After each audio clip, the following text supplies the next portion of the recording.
Uh, Welcome to DesignTO 2040. I'm Jen. I'm the Executive Director of the Department of Imaginary Affairs.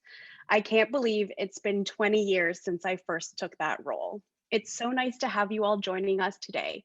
I remember a time when I would look out at a crowd like this and see very few faces that looked like mine. Actually, in 2021, I spoke on this very same panel, and I was just one of two BIPOC speakers. And I was first to go, and I was super nervous. This, of course, was right in the middle of the second wave of the pandemic. Earlier that day, I had been in a meeting about the concerns about vaccine distribution and how the government wasn't prioritizing community health workers like PSWs, at-home caregivers, people who work in homeless shelters or safe injection sites. And it just reminded me how timely the storytelling work I had been doing with Filipinx caregivers and healthcare workers really was. But I switched gears to come to DesignTO Festival, and I spoke about my profession, in which I'm a designer and a researcher and a facilitator. And by nature, I'm an empath, a problem solver, an idea generator, and an idealist. I can remember that was the first year that I had been acknowledging Toronto as Takaranto in my land acknowledgements and introductions.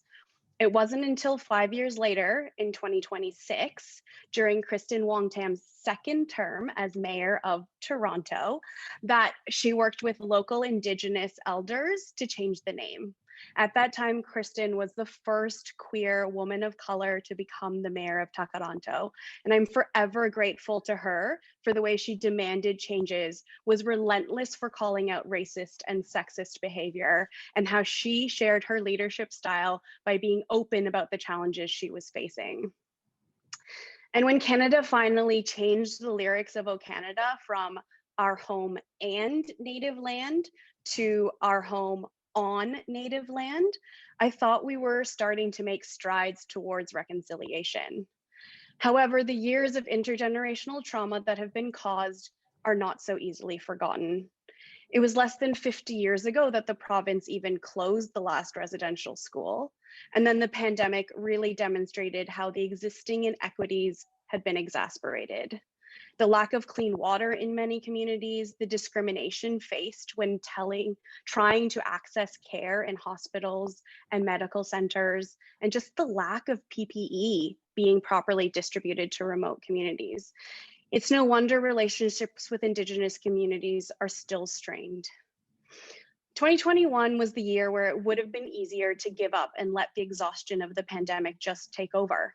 But what I found was my way of coping with stress and anxiety was actually to generate alternative futures instead. So I'm really excited to announce today that next year will be the 20th anniversary of when we launched Elevate and Amplify, a conference of entirely BIPOC practitioners who work in design and social innovation and systems change, and the beginning of the Public Imagination Fund.